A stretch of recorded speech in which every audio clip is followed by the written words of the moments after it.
Hi, everyone. My name is Anahita Dua. I'm a vascular surgeon at the Massachusetts General Hospital and Harvard Medical School and an associate professor of surgery.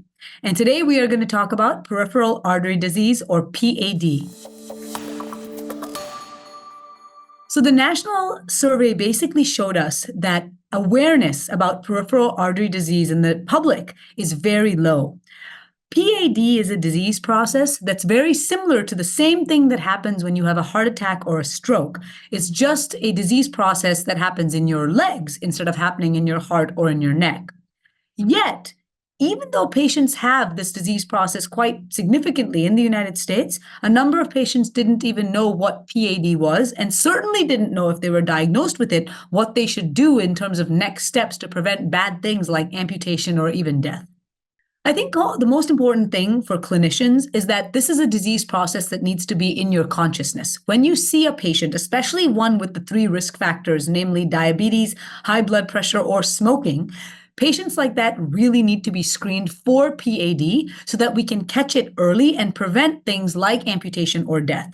Unfortunately, a significant number of these patients are presenting to the ER at 2 o'clock in the morning with a wet, gangrenous toe and ultimately end up needing amputations because the last 10 years they haven't really been caught in terms of their PAD. The sad thing about PAD is that if you do not catch it, it can progress to something called critical limb ischemia, at which point you don't have enough blood flow going to your foot, and the tissue down in your foot actually starts to die.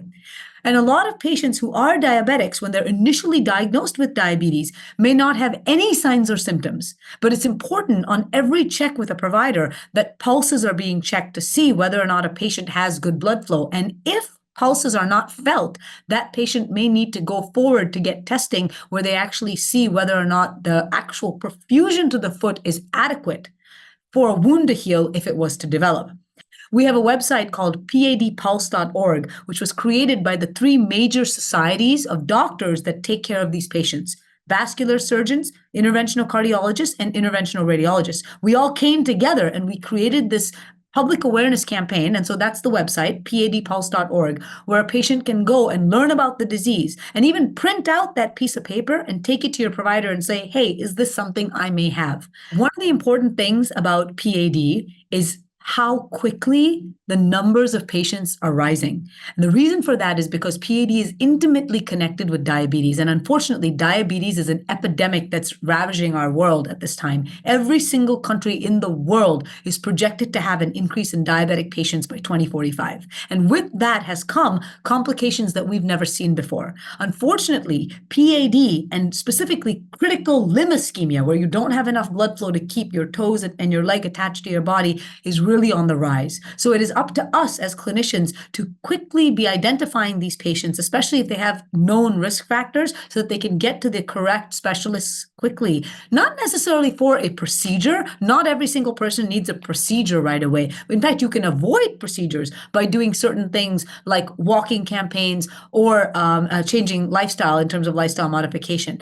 But it is really important to have that diagnosis so that you can take care of the patient. And it's important to think of PAD as a cancer, because even though it's not cancer in the conventional sense, actually PAD kills more people than the top 3 cancers combined.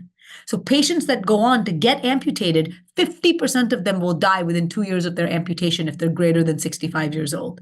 And what that means is these patients are sick and they need global health care with smoking cessation and other medications to decrease their risk factors so that they can survive and enjoy their lives.